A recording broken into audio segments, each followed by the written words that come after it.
ॐ नमः सिद्धेभ्यः।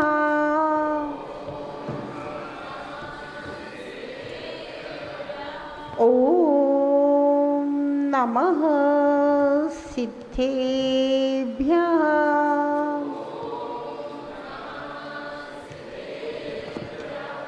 ओंकारं बिन्दुसंयुक्तं नित्यं ध्यायन्ति योगिनः कामदं मोक्षदं चैव। ओंकाराय नमो नमः। सरस्वती नमस्तुभ्यं वरदे कामरूपिणी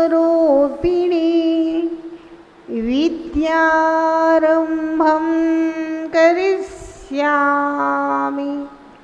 सिद्धिर्भवतु मे सदा। नमो प्रज्ञाश्रवणाय नमः श्रीबालयोगिने नमो आचार्य देवाय नमः श्रीविराग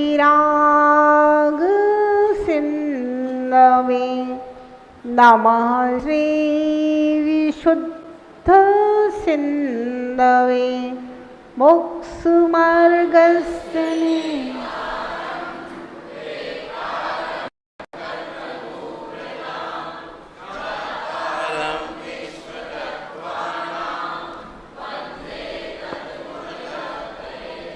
जय बोले अनंतानंद पंचपरमेष्ठी भगवान की जय। देवादिदेव एक हजार से आदिनाथ भगवान की जय। देवादिदेव एक हजार से चिंतामणि पारुषनाथ भगवान की जय।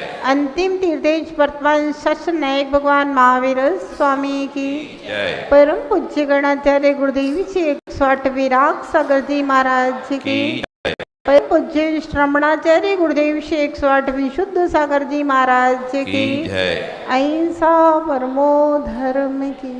परम पूज्य गणनी आरिकारत 105 विभाश्री माता जी की जय। आरिका संघ की जय। चलिए पाठ करेंगे पहले अध्याय का।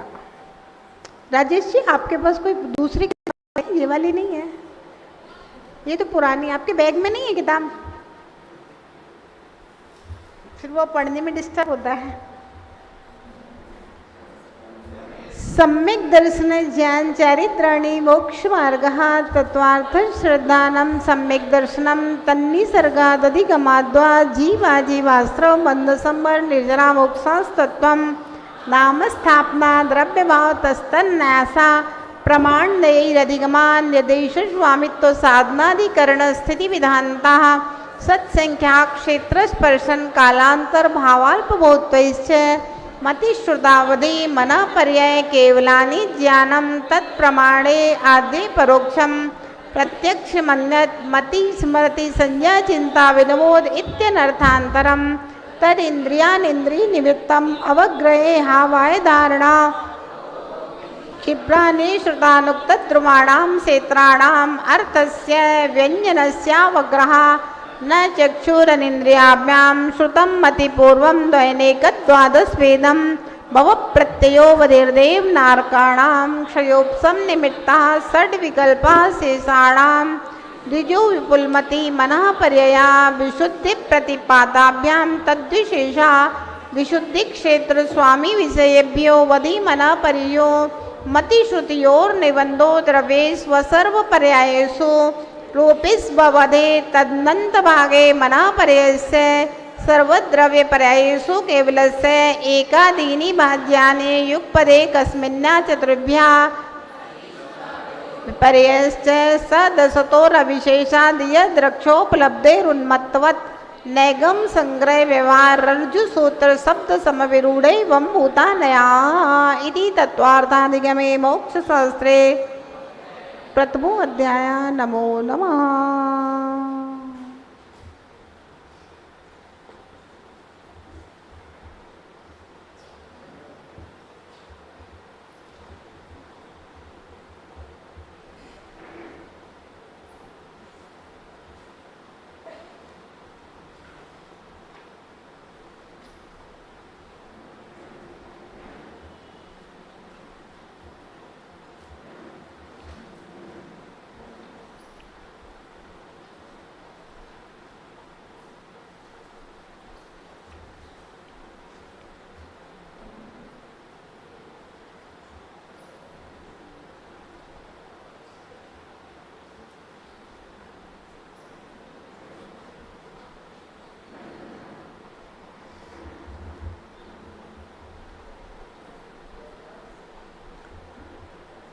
मानुषोत्तर पर्वत किस द्वीप में है और कहाँ है?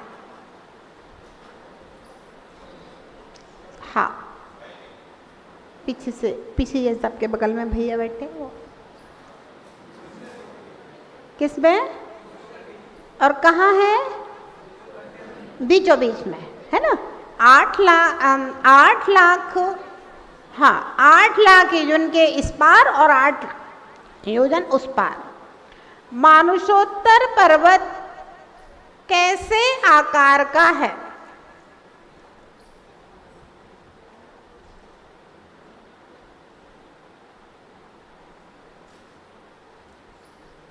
हाँ, ये भैया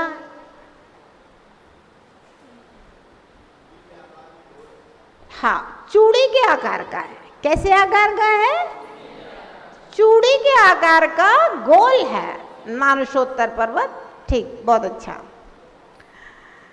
मानुषोत्तर पर्वत के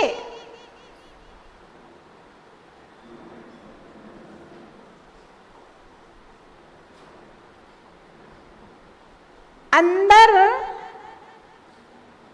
कौन कौन रहता है और बाहर कौन रहता है? हाँ, पवन जी।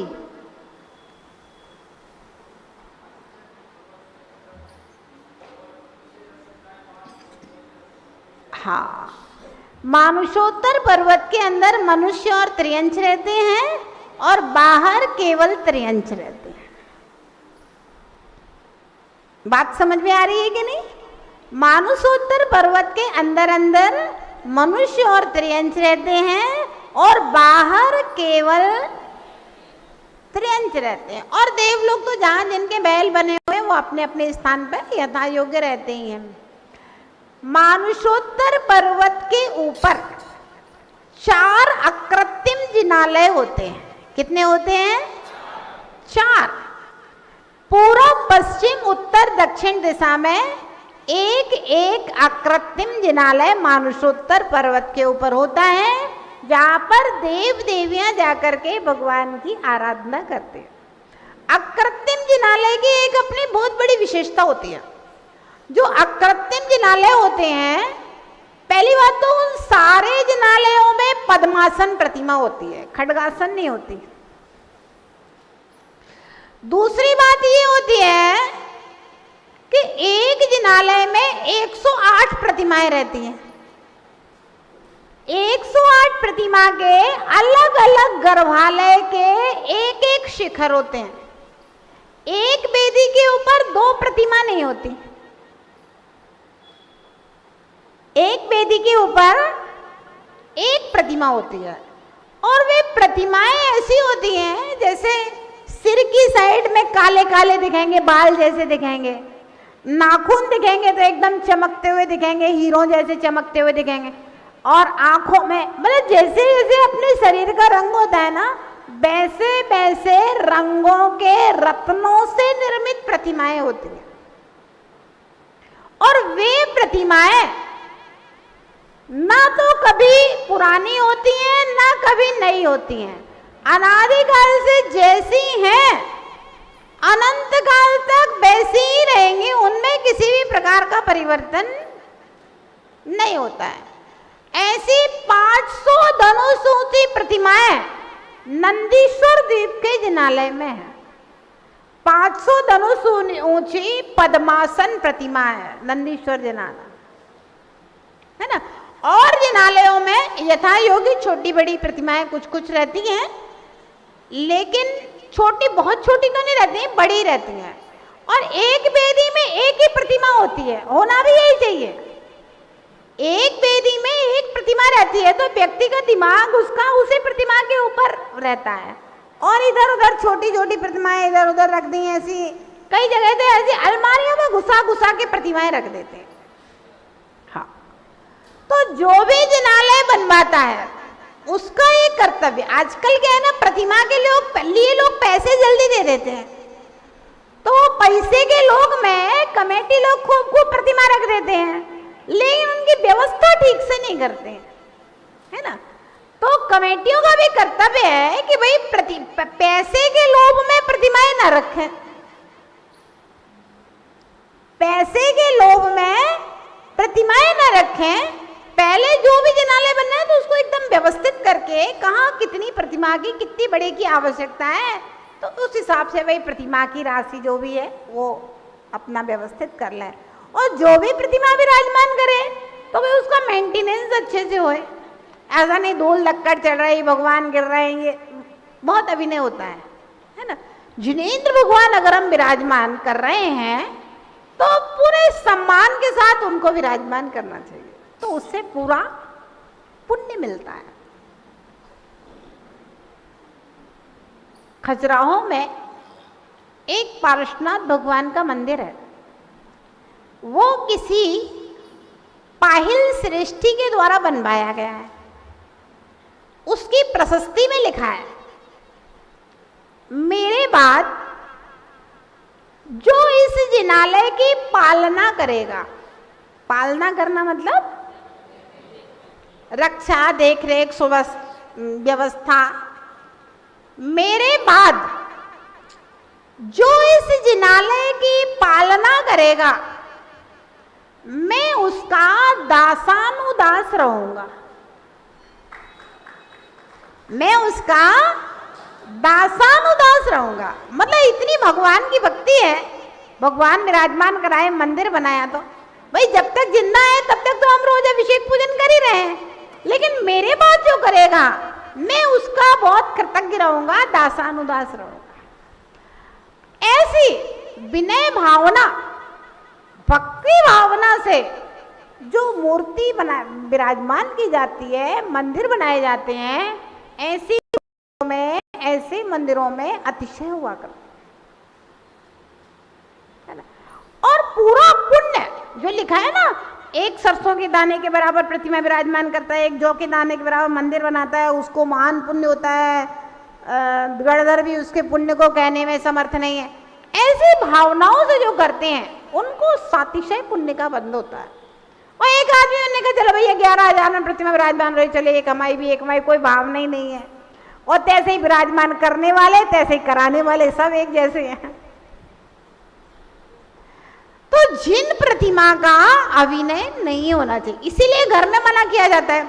प्लास्टिक की, रेडियम की, क्रिस्टल की, पीतल वीतल की अप्रतिष्ठित प्रतिमाएं घर में नहीं रखना चाहिए, अन्यथा उनका दुष्प्रभाव घर के ऊपर पड़ता है। रोग, बीमारी, कलह, कलेश के रूप में पड़ता है।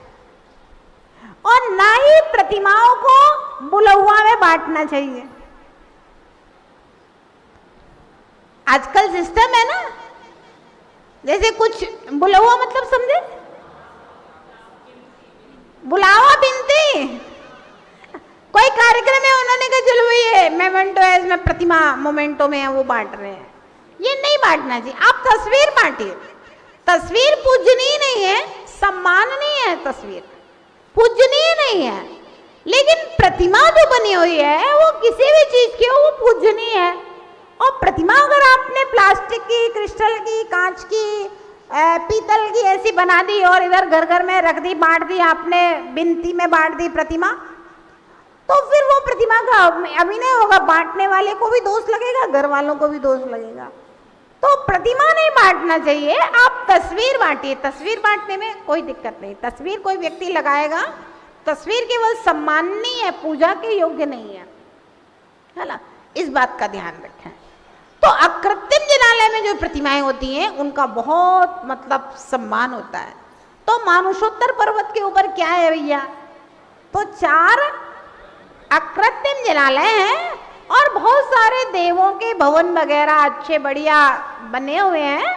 तो उस मानुषोत्तर पर्वत के अंदर अंदर मनुष्य और त्रियंश रहते हैं और देवी देवताओं के जहाँ जो स्थान है वहाँ रहते हैं।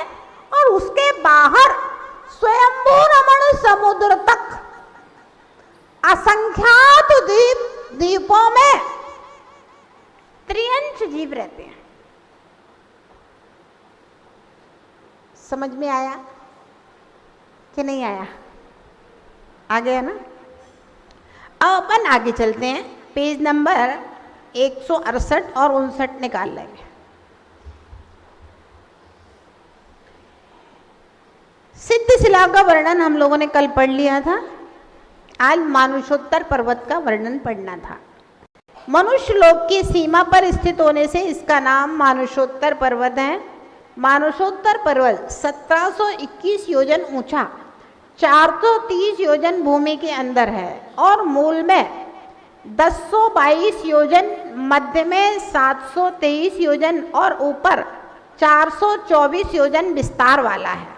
मतलब नीचे इतना विस्तार, फिर बीच में कम हो गया है, फिर लास्ट में और कम हो गया। इस तरह से मानुषोत्तर पर्वत पर चारों दिशाओं में 4 चैत्यालय हैं, अकृत्रिम चैत्यालय हैं।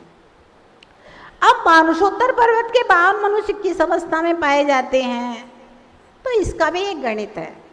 केवली समुद्घात के समय, जब केवली भगवान समुद्घात करते हैं तो उस समय उनकी आत्मा के प्रदेश तीनों लोक में फैल जाते हैं। तो वो मानुषोत्तर पर्वत के बाहर स्वर्गों में, नरकों में, सब जगह फैल जाते हैं।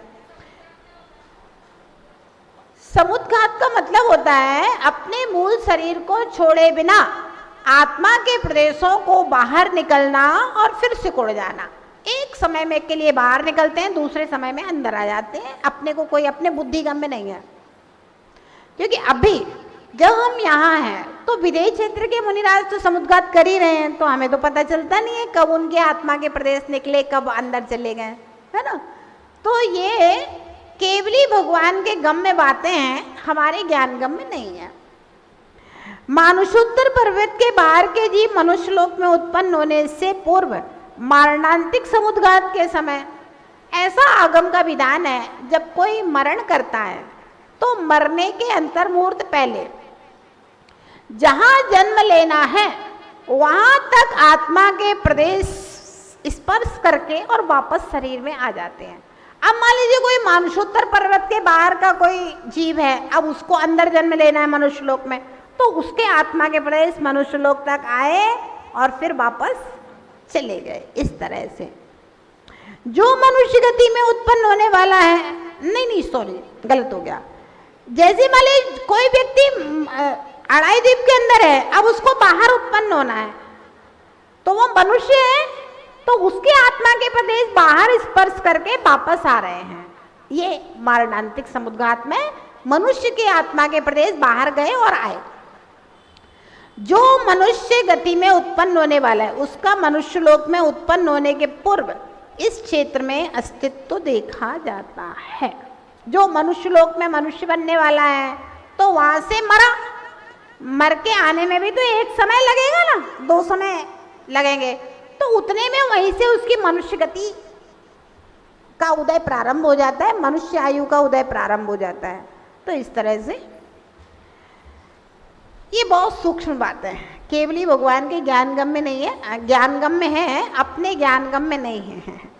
चलिए अब मनुष्यों के भेद कौन कौन से होते हैं बताते हैं। आर्यामलेच्छाश्च, आर्यामलेच्छाश्च। मनुष्य 2 प्रकार के होते हैं, आर्य और मलेच्छ। आर्य किन्हें कहते हैं? जो गुणों से सहित हो और गुणवान लोग जिनकी सेवा करें वे आर्य कहलाते हैं। म्लेच्छ कौन कहते हैं? जो गुण कर्म से हीन, आचार विचार से भ्रष्ट, धर्म कर्म से रहित होते हैं, वे म्लेच्छ कहलाते हैं। आर्य मनुष्य 2 प्रकार के, रिद्धि प्राप्त और रिद्धि रहित। 8 प्रकार की रिद्धियों में से किसी एक रिद्धिधारी हैं, वे रिद्धि प्राप्त आर्य हैं। रिद्धि रहित बिना रिद्धि वाले आर्य 5 प्रकार के होते हैं। क्षेत्र आर्य, जाति आर्य, चारित्र आर्य, कर्म आर्य और दर्शन आर्य। ऐसा सर्वार्थ सिद्धि ग्रंथ में ये भेद बताए गए। क्षेत्र आर्य किसे कहते हैं? कौशल, काशी, अवंती, अंग, वंग, तिलंग, गुजरात, सौराष्ट्र, मारवाड़, कश्मीर आदि देशों में उत्पन्न होने वाले मानव क्षेत्र आर्य हैं। मतलब भारत देश में उत्पन्न होने वाले सब क्षेत्र आर्य हैं। जाति आर्य, जाति आर्य का मतलब है तीर्थंकरों के कुल में जो उत्पन्न हुआ है, जैन कुल में उत्पन्न हुआ है वो सब जाति आर्य। इक्ष्वाकु वंश, सूर्यवंश, सोमवंश, कुरुवंश, हरिवंश, नाथवंश, उग्रवंश आदि वंशों में उत्पन्न होने वाले मनुष्य जाति आर्य हैं। देखिए अपन लोग कौन कौन से आर्य हैं गिनते जाना। आप कौन से आर्य हैं? क्षेत्र आर्य हैं, पक्का है। जाति आर्य हैं, जैन कुल में जन्म लिया है तो अपन जाति आर्य भी हैं। अब आता है दर्शन आर्य। सम्यक दर्शन से युक्त मनुष्य दर्शन आर्य कहलाते हैं। चारित्र आर्य, व्रत सहित सम्यक दृष्टि जीत चारित्र आर्य कहलाते हैं। कर्म आर्य किसे कहते हैं? कर्म आर्य तीन प्रकार के, सावध्य कर्म आर्य, अल्प सावध्य कर्म आर्य और असावध्य कर्म आर्य। सावध्य कर्म आर्य के 6 वेद हैं, असी, मसी, कृषि, विद्या, शिल्प और वाणिज्य। जो आदिनाथ भगवान ने सिखाई थी ना, वे ही 6 प्रकार के सावध्य कर्म आर्य हैं। तलवार, धनुष आदि शस्त्र विद्या में निपुण 80 कर्म आर्य हैं। मतलब क्षत्रिय जो है धनुष बाण धारण करना म्लेच्छों का काम नहीं है, आर्यों का काम है। अब कोई कहेगा ये तो हिंसा है, हिंसा करने वाला आर्य है क्या? राजेश जी, हिंसा करने वाला आर्य कैसे हो सकता है बताओ? हैं?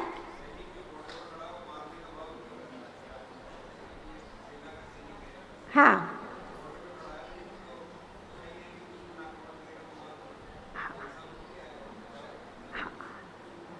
ध्यान रखना, जैन दर्शन में 4 प्रकार की हिंसा कही गई है। ध्यान से सुनना।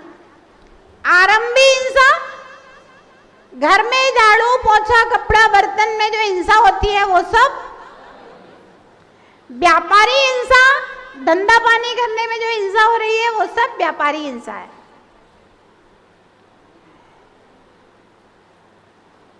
विरोधी हिंसा, अगर कोई हमारे ऊपर आक्रमण कर रहा है तो हम प्रति आक्रमण करेंगे। अगर कोई हमारा धन चुरा रहा है, जेब में हाथ डाल रहा है हमारे और मोबाइल निकाल रहा है, तो हम उसके गाल पे चांटा मारने के अधिकारी हैं। विरोधी हिंसा। सीता को चुरा ले गया रावण, तो राम ने जो युद्ध किया, विरोधी हिंसा। युधिष्ठिर ने जब मना कर दिया, मैं पांडवों को एक सुई की नोक के बराबर भी भूमि नहीं दूंगा, अब पांडव अपने हक के लिए महाभारत कर रहे हैं, विरोधी हिंसा। तो विरोधी हिंसा घर गृहस्थी को चलाने के लिए, संसार की व्यवस्था को बनाने के लिए मान्य है, श्रावक के लिए, साधु के लिए नहीं। किसके लिए? श्रावक के लिए मान्य है। और चौथी होती है संकल्पी हिंसा। संकल्पी हिंसा का त्याग है, जानबूझ करके बिना मतलब किसी भी जीव की हिंसा नहीं करना है, जबरदस्ती किसी को मारने के भाव नहीं रखना। ये संकल्पी हिंसा का त्याग श्रावक करता है। और 3 प्रकार की हिंसा यथा योग जब जैसी आवश्यकता होती है यत्नाचार पूर्वक उनका प्रयोग करता है। तो 80 कार्य जो है ये गलत है कि सही है? संसार को चलाने के लिए आदि पुराण में लिखा है, प्रजा की रक्षा के लिए शासक शस्त्रों को धारण करे। किसके लिए? प्रजा की रक्षा के लिए, मारने के लिए नहीं युद्ध कर रहा है दूसरे को, रक्षा के लिए। अगर कोई हमारे ऊपर आक्रमण करेगा तो हम आक्रमण करेंगे। देश की सीमा पर जो सैनिक खड़े हुए हैं जबरदस्ती बंदूक नहीं चलाते हैं। अगर सामने वाला हमारे देश पर आक्रमण करता है, घुसने का प्रयास करता है, तो हम उनके ऊपर आक्रमण करेंगे। ये क्षत्रिय कर्म है, रक्षा का कर्म है ना। ये आर्य पुरुषों का गुण है, क्योंकि हिंसा के बिना अहिंसा की स्थापना नहीं हो सकती। अगर आप बहुत ज्यादा अहिंसक बन जाएंगे ना, तो लोग आपको ही उठा के ले जाएंगे सीधे आपके घर के लोगों को उठा के ले जाएंगे, आपका धन चुरा करके ले जाएंगे। फिर उसके बाद पे तो अन्यायी और अत्याचारी लोगों का पूरा साम्राज्य फैल जाएगा। तो इसलिए न्याय की स्थापना के लिए, नीति की स्थापना के लिए शस्त्र उठाना भी आवश्यक है। हिंसा के बिना अहिंसा की स्थापना नहीं हो सकती। अहिंसा की स्थापना के लिए हमें लड़ने के लिए भी तैयार होना पड़ेगा, तभी अहिंसा की स्थापना हो सकती है। हाँ भैया, क्या प्रश्न पूछ रहे हैं? वंदना माता जी, धर्म की रक्षा के लिए कौन सा शस्त्र उठाना चाहिए? ऐसा है, मुनियों की व्यवस्था अलग है और श्रावकों की व्यवस्था अलग है। मुनियों को अपनी रक्षा के लिए कुछ नहीं करना चाहिए, क्योंकि वे विरोधी हिंसा का भी त्यागी हैं, आरंभी हिंसा के भी त्यागी हैं, व्यापारी हिंसा के भी त्यागी। और श्रावक को राज्य शासन के अनुसार पुलिस में रिपोर्ट भी करना चाहिए, पुलिस को भी बुलाना चाहिए, और वकील को लेकर के जो भी कानूनी कार्रवाई हो सकती है, अपने तीर्थों की रक्षा के लिए, अपने मंदिर की रक्षा के लिए, अपने वो सब करना चाहिए। श्रावकों को सब करना चाहिए, मुनियों को कुछ नहीं करना चाहिए। हाँ, क्या? नहीं, विरोधी हिंसा में अनंतानुबंधी का उदय नहीं है। अगर सम्यक दृष्टि जीव भी विरोधी हिंसा करता है, सम्यक दृष्टि सम्राट होते हैं, जितने भी सम्राट होते हैं स्वर्गों से इंद्र पदों को छोड़ छोड़ करके आते हैं या राजा बनते हैं, उसके बाद दीक्षा लेते हैं, है ना। तो वो सब छायिक सम्यक दृष्टि भी होते हैं। छायिक सम्यक दृष्टि भी युद्ध कर रहा है। अनंतानुबंधी का संबंध विरोधी हिंसा से कतई नहीं है। छायिक सम्यक दृष्टि भी महाभारत का युद्ध कर सकता है।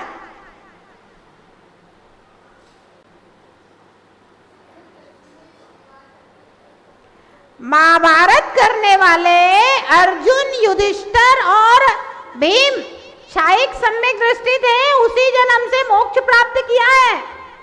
विरोधी हिंसा का अनंतानुबंधी से कोई संबंध नहीं है। अनंतानुबंधी तो संकल्पी हिंसा से संबंध जाएगा। अनंतानुबंधी का जबरदस्ती लड़ाई और जबरदस्ती कसाय बांधना। विरोधी हिंसा वाला तो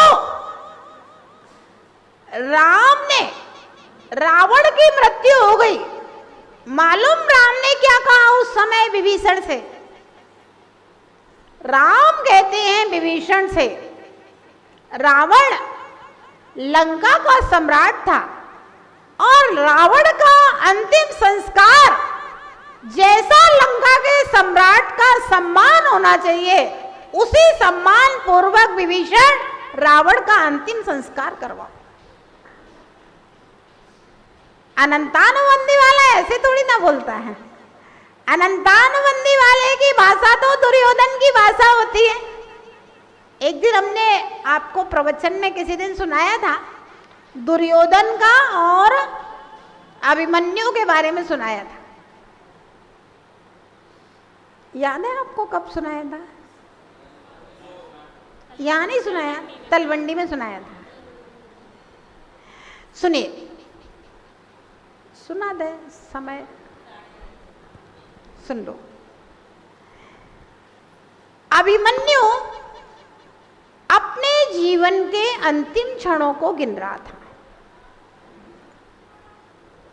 अभिमन्यु की मृत्यु के बारे में सबको मालूम है। चक्रव्यूह में प्रवेश किया, अकेला अभिमन्यु था। और युद्ध का नियम होता है एक योद्धा से एक योद्धा युद्ध करेगा। अभिमन्यु के ऊपर दुर्योधन की सेना के सारे योद्धाओं ने एक साथ आक्रमण किया, नीति विरुद्ध।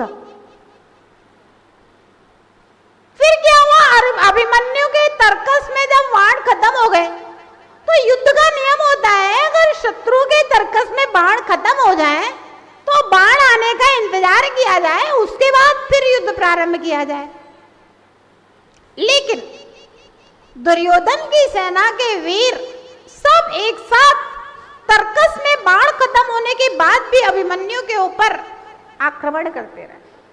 अभिमन्यु के रथ का पहिया टूट गया था, उसने रथ के पहिए को लेकर के सबके बाणों का सामना किया, उस रथ के पहिए से सबके बाणों के लिए रोका। उसके बाद में जब अभिमन्यु धराशायी हो गया, जीवन की अंतिम श्वासें गिन रहा था, तो सब लोग अभिमन्यु को छोड़ करके चले गए। एकमात्र कर्ण वहां पर रुका रह गया। कर्ण को मालूम था सब मेरा परिवार है, मैं युधिष्ठिर का बड़ा भाई हूं, कहीं ना कहीं अंदर में भावना। और फिर कर्ण तो बड़ा परोपकारी था, महादानी। कर्ण अभिमन्यु के पास आया और अभिमन्यु से बोला, अभिमन्यु ये लो पानी पी लो, जल ले लो, प्यास लगी। अभिमन्यु के परिणाम और उसकी बातें सुनने लायक हैं, ध्यान से सुनना। अभिमन्यु कहता है, कर्ण इस समय मुझे पानी की जरूरत नहीं है, तुम मुझे इस युद्ध भूमि से बाहर ले चलो और मुझे लमोकार महामंत्र रूपी अमृत पिलाओ। देखिए, जिसे अनीति और अन्याय से मारा गया हो, कितनी वेदना होगी, पूरे शरीर में बाणों से खून बह रहा है और जीवन की अंतिम श्वासें कोई युवा गिन रहा है, वृद्ध नहीं है, युवा है। कितनी वेदना होगी। उसके बाद उसके क्या परिणाम है, मुझे युद्ध भूमि से बाहर ले चलो और मुझे नमोकार सुनाओ। और कर्ण अभिमन्यु को हाथ में उठा करके युद्ध भूमि से बाहर ले जाता है, नमोकार सुनाता है। अभिमन्यु की मृत्यु होती है और वह स्वर्ग में जाकर के देव बनता है। विरोधी हिंसा में अनंतानुबंधी होना जरूरी नहीं है। दूसरा, दुर्योधन का उदाहरण सुनिए। दुर्योधन को जब भीम ने बिल्कुल धराशायी कर दिया और दुर्योधन अपने जीवन की अंतिम श्वासें गिन रहा था, उस समय श्री कृष्ण दुर्योधन के पास आते हैं और कहते हैं, दुर्योधन अब तुम्हारे जीवन के अंतिम क्षण है, अब तुम पांडवों से बैर भाव को त्याग करके क्षमा भाव धारण करो। जब किसी को भी समाधि के लिए संबोधन देते हैं ना, तो सबसे पहले उसे क्षमा भाव धारण कराया जाता है। तो कहा कि अब तुम सबसे बैर भाव को त्याग करके क्षमा भाव धारण करो। मालूम दुर्योधन उस समय क्या कहता है, बोलता है, ध्यान से सुनना, अनंतानुबंधी वाला कैसे बोलता है। मेरी सेना में कोई ऐसा वीर है क्या जो मेरे मरने के बाद पांडवों के वंश को नष्ट करेगा?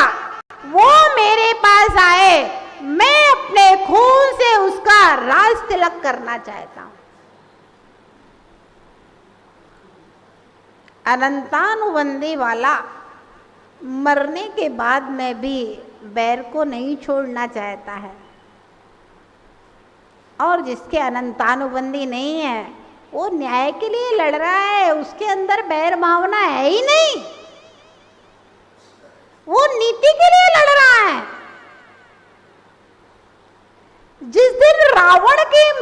मृत्यु हुई, उस समय राम रावण से कहते हैं कि लंकेश, आपकी सेना के सारे वीर मृत्यु शैया पर सो चुके हैं और कुछ वीर इंद्रजीत, कुंभकर्ण वगैरह जो चरम शरीरी थे उनको मरना ही नहीं था, मोक्ष जाना था उनको, तो वो हमारे यहां कैद है, बंदी है। आप अकेले हो, मैं तुमसे अंतिम बार कहता हूं, तुम मेरी सीता को वापस कर दो और ससम्मान लंका के सिंहासन पर बैठ करके शासन करो। रावण कहता है, कायर, युद्ध नहीं करना चाहता है मृत्यु के डर से, इसलिए सीता को वापस मांग रहा है। अगर तेरे अंदर क्षत्रियता है तो उठाओ धनुष बाण और युद्ध करो, अपनी सीता को वापस ले जाओ युद्ध के बाद, युद्ध जीत करके। राम विरोधी हिंसा कर रहे हैं लेकिन रावण से बैर नहीं रख रहे। विरोधी हिंसा में अनंतानुबंधी हो ये कोई आवश्यक नहीं है, है ना? समझ गए ना? छायक सम्यक दृष्टि तद्भो मोक्षगामी महाभारत कर सकता है। तो 80 कर्म आदिनाथ स्वामी ने सिखाया है। अगर न्याय के लिए, धर्म के लिए शस्त्र उठाता है तो इसमें कोई गलत बात नहीं है। चलिए आगे चलते हैं। हाँ, क्या पूछना है भैया?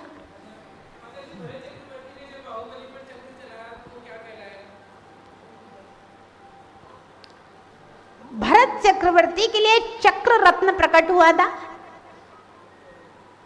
चक्रवर्ती बनना था उनसे, उन्होंने बाहुबली से कहा था झुक जाओ। अनंतानुबंधी 6 महीने के लिए होती है। भरत चक्रवर्ती को क्रोध आया, चक्र चला दिया, चक्र वापस आया। बाहुबली को भी क्रोध था उस समय, और जब चक्र चला दिया और बाहुबली ने भरत को यूं उठा लिया हाथों पे, फिर बाहुबली को लगा कि अरे क्या मैं इस नश्वर राज्य के लिए अपने भैया से वो कर रहा हूं, और क्षमा याचना करके दीक्षा लेने के लिए चले गए। ये क्षणिक क्रोध, क्षणिक बैर महापुरुषों को आ सकते हैं। अहंकार, क्रोध, कोई बाधा नहीं है इसमें। अनंतानुबंधी नहीं थी। हाँ, पीसी जैन सब क्या पूछ रहे? हाँ, वंदनामी माता जी, हर जैन अनुयायी का दायित्व होता है कि वह धर्म, दर्शन और संस्कृति की रक्षा करे, परंतु हम जानकर भी अनजान बनते हैं और हमारे संस्कारों की, हमारे दर्शन की और हमारे धर्म की रक्षा नहीं कर पाते। अभी हम देखते कि गिरनार पर्वत, अष्टापद और बहुत से ऐसी हमारे तीर्थ स्थान हैं जहाँ पर दूसरे अतिक्रमण कहते हैं उसको। अभी मुझे वहाँ पर दर्शन करने का अवसर मिला और मैं दर्शन नहीं कर पाया, और हम जैन अनुयायी ये सुनकर भी, देखकर भी हम उनकी रक्षा नहीं कर पाते हो, तो ऐसे जैन अनुयायियों को किस तरह का कर्म का बंध होता है? हम चाहकर भी जैन धर्म की रक्षा नहीं कर रहे हैं। ये मेरा वंदना भी होता।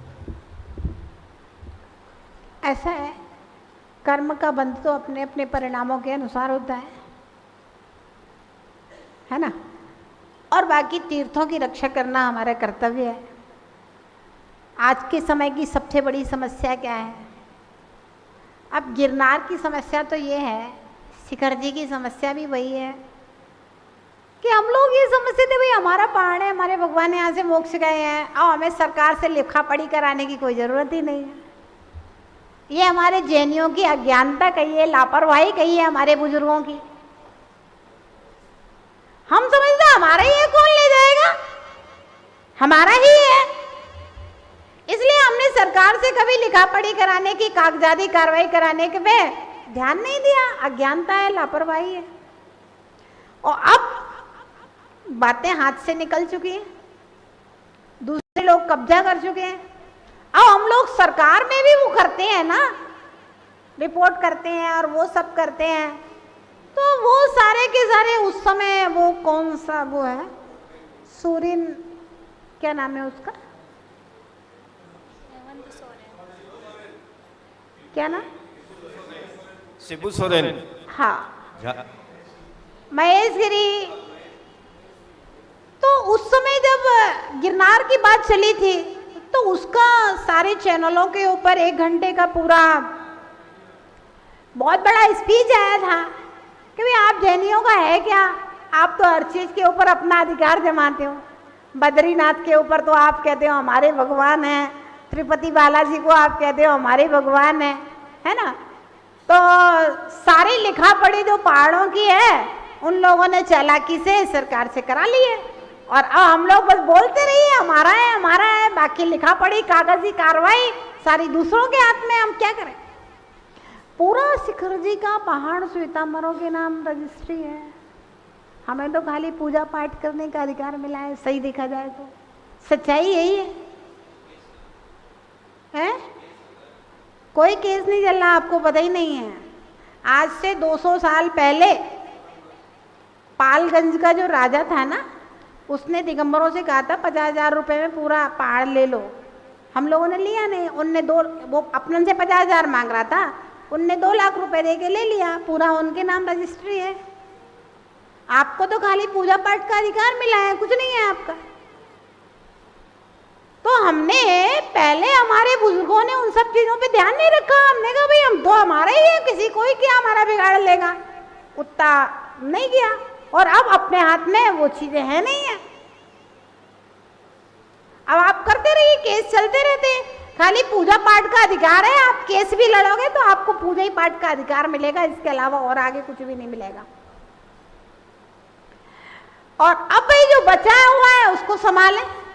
अब समस्या ये है, कई कमेटियां पद छोड़ना नहीं चाहती हैं, काम करना नहीं चाहती हैं, तो ऐसी स्थिति में और धीरे धीरे करके चल रहा है और नए बन रहे हैं, पुरानों की सुरक्षा नहीं हो पा रही है, हमारी संस्कृति की, हमारे तीर्थों की सुरक्षा नहीं हो पा रही है। लगे हैं तीर्थ कमेटी वगैरह यथा योग्य काम करते हैं, बाकी चल रहा है। धर्म तो आत्मा में है, वो कभी नष्ट नहीं होगा पंचम काल के अंत तक रहेगा। और बाकी ये बाहरी चीजें हैं, ये तो बनती बिगड़ती रहेंगी, ऐसे ही चलेगा। अपने को प्रयास करना चाहिए, भावना बहाना चाहिए, प्रयास करना चाहिए इन सब चीजों के लिए।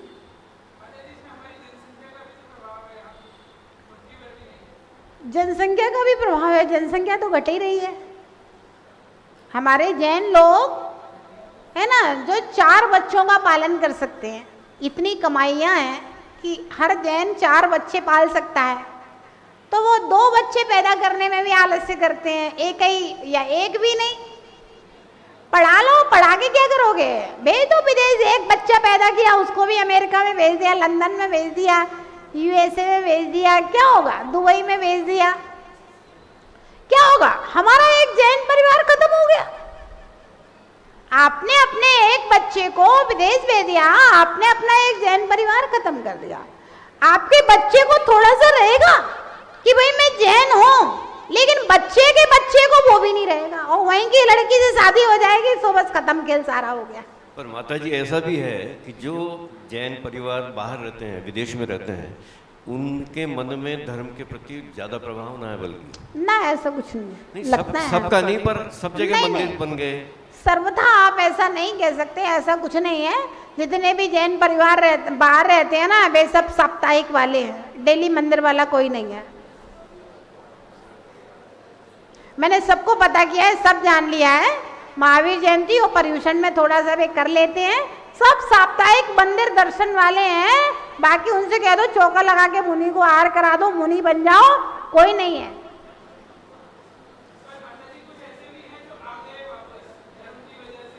अच्छी बात है, आ गए हैं तो बहुत अच्छी बात है, बाकी सब नहीं आते हैं, कुछ ही आते हैं।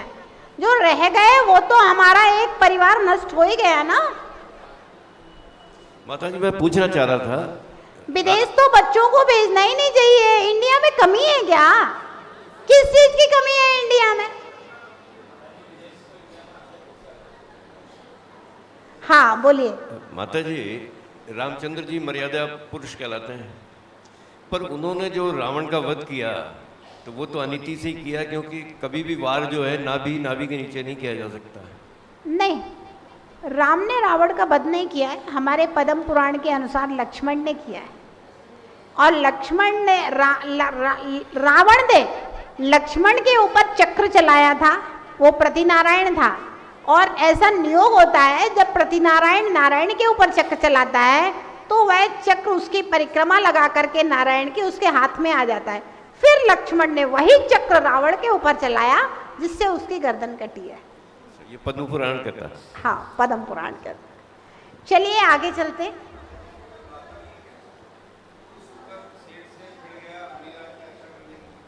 क्या? हाँ, सूकर सेठ से भिड़ गया मुनिराज की रक्षा के लिए, सही बात है, आगम प्रमाण है। हाँ,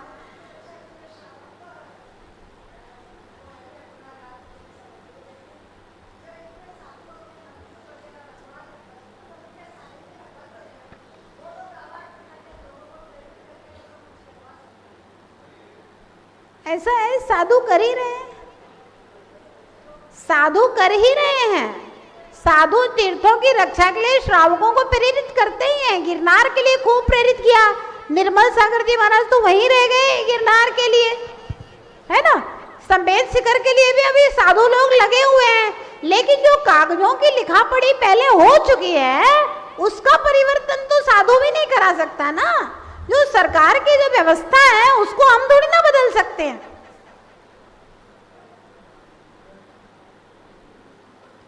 चलिए, मसी कर्म आर्य समझ में आ गया ना। असी कर्म आर्य का मतलब क्या होता है? आप अपने अधिकार के लिए, न्याय के लिए, नीति के लिए लड़ सकते हो।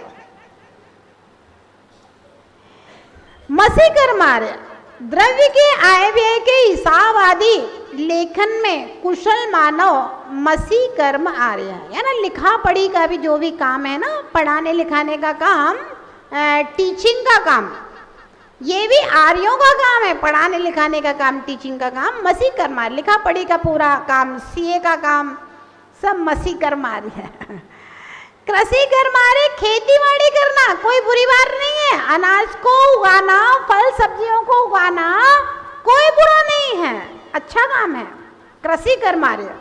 विद्या कर्म आर्य चित्र, लेखन, गणित आदि पुरुष की 72 कलाएं, स्त्रियों की 64 कलाओं में निपुण स्त्री पुरुष विद्या कर्म आर्य। सिखाना, किसी भी कला को सिखाना ये कोई बुरी चीज नहीं है, अच्छा विद्या कर्म आर्य है। शिल्प कर्म आर्य, धोबी, नाई, लोहार, कुंभकार, स्वर्णकार आदि शिल्प कर्म आर्य। बणिक कर्म आर्य चावल, गेहूं, सोना, चांदी, कपड़ा आदि व्यापार करने वाले बणिक कर्म आर्य हैं। वैश्य व्यापारी कहे जाते हैं, है ना। ये सब 6 कर्म आदि भगवान ने सबको सिखाए थे। अल्प सावध्य कर्म आर्य कौन है? तो पंचम गुण स्थान वर्ती व्रती श्रावक, एक प्रतिमा से लेकर के 11 प्रतिमा के जो श्रावक हैं वे अल्प सावध्य आर्य कहलाते हैं। असावध्य आर्य कर्म क्षय करने में उद्यत महाराज। अब वो धंधा पानी नहीं करेंगे, व्यापार नहीं करेंगे, अब वो निर्वाण की सिद्धि के लिए उन्होंने अपने 24 घंटे समर्पित कर दिए हैं सब कुछ छोड़ करके, तो वे असावध्य आर्य कहलाते हैं। इस प्रकार से आर्यों का वर्णन समाप्त होता है। अब मलेच्छों का वर्णन प्रारंभ होता है। मलेच्छ कितने प्रकार के होते हैं? अंतर्द्वीपज और कर्मभूमिज। अंतर्द्वीपज मलेच्छ कहाँ रहते हैं? लवण समुद्र और कालोदरी समुद्र में 48 अंतर्द्वीप हैं, कुल 96 अंतर्द्वीप होते हैं। समझ में आया कि नहीं? बताते हैं। उस स्लेट बत्ती जो ना कहाँ है?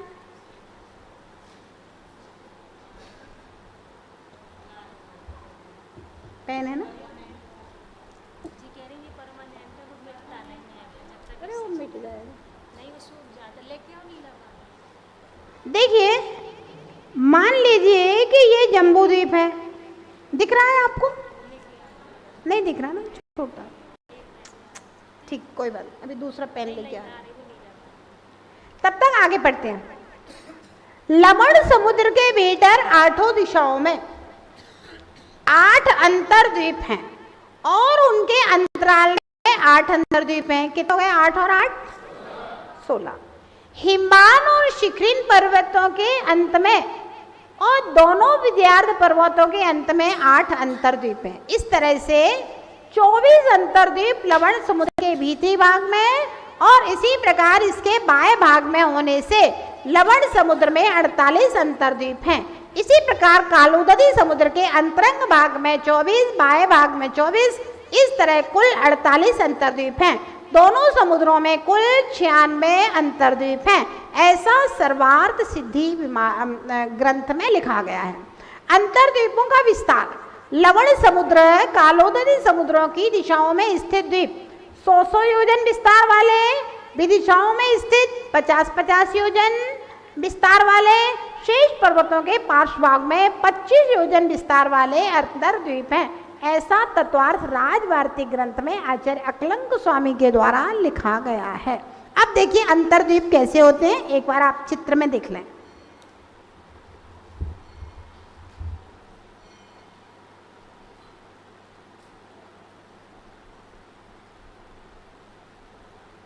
ये हमने मान लिया जम्बू द्वीप है, दिख रहा है ना सबको?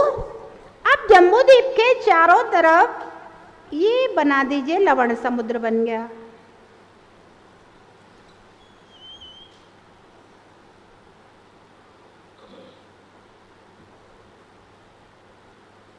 अब देखिए 4 अंतर्द्वीप दिशाओं में 1 2 3 4 अंतर्द्वीप दिशाओं में 1 2 3 4 अंतर्द्वीप इनके बीच बीच में, सॉरी 8, 1 2 3 4 5 6 7 8 है ना? कितने हो गए? 16।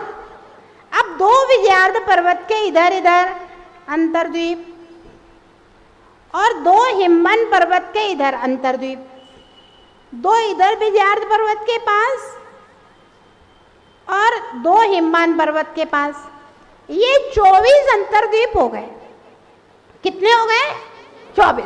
ये लवण समुद्र के अंदर उठा हुआ पृथ्वी का भाग वो अंतर्द्वीप है। 24 ही हो गए, 24 इधर बना दीजिए बाद में, 1 2 3 4 दिशाओं के, फिर 4 विदिशाओं के, फिर इनके सबके बीच में 1-1।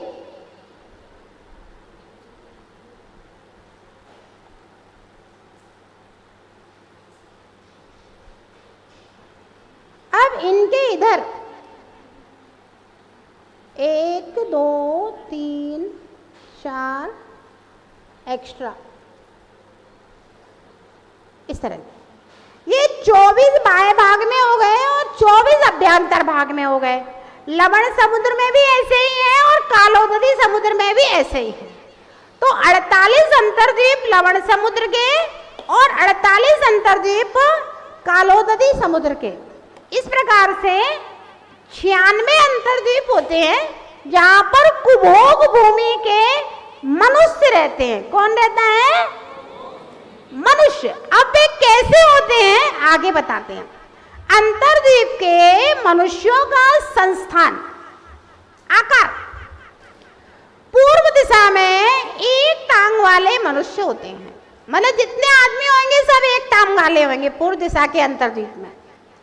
पश्चिम दिशा में पूंछ वाले मनुष्य होते हैं, उत्तर दिशा में गूंगे, यानी जितने भी होंगे उत्तर दिशा के द्वीप में सारे गूंगे होंगे, कोई बोलने वाला होगा ही नहीं, सब इशारे से एक दूसरे से बात करेंगे।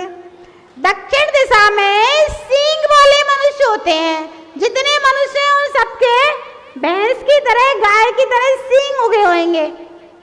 और विदिशाओं में क्रमशः खरगोश के समान कान वाले, ससकुली मछली अथवा पूड़ी के समान कान वाले, प्रावरण के समान चौड़े कान वाले, लंबे कान वाले मनुष्य, जिनके कान ही ओढ़ने बिछाने के वस्त्र के समान है। कान इतना बड़ा है कि उसे बिछा लो और ओढ़ लो, ये लंब कर्ण कहलाते हैं।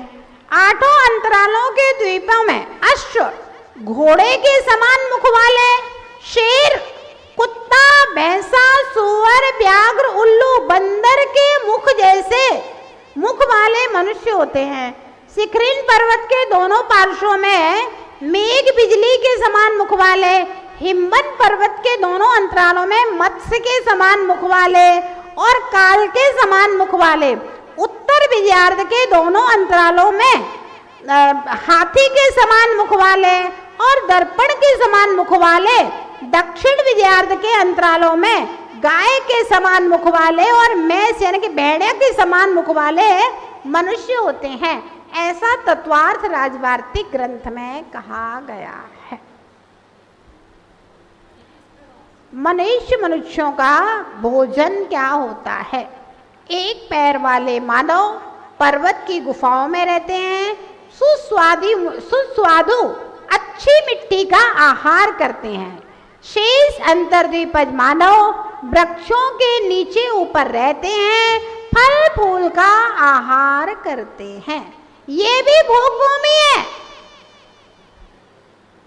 और ये कुभोग भूमि है। और वो अभी हम जो पहले पढ़े आए हैं ना, उत्तम मध्यम जगन ना, वो भोग भूमि है। जो लोग कुदान करते हैं, मिथ्या दृष्टियों को दान करते हैं, अहंकार के कारण से दान करते हैं, वो इन कुभोग भूमियों में जाकर के पैदा होते हैं। और जो अच्छे भावों से उत्तम मध्यम जगन्य पात्र को दान करते हैं, वो लोग उत्तम मध्यम जगन्य भोग भूमि में जाकर के उत्पन्न होते हैं।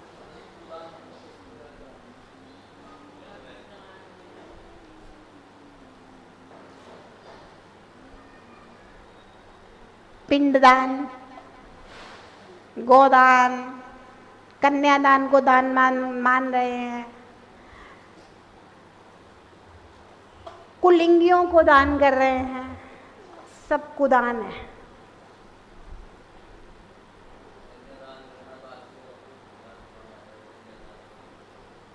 कन्यादान कोई धर्मदान नहीं है, कन्यादान कर रहे हो और पापा ही होगा जिंदगी भर। इधर की उधर सेटिंग करवाना भी अपने धर्म के उधर हिसाब से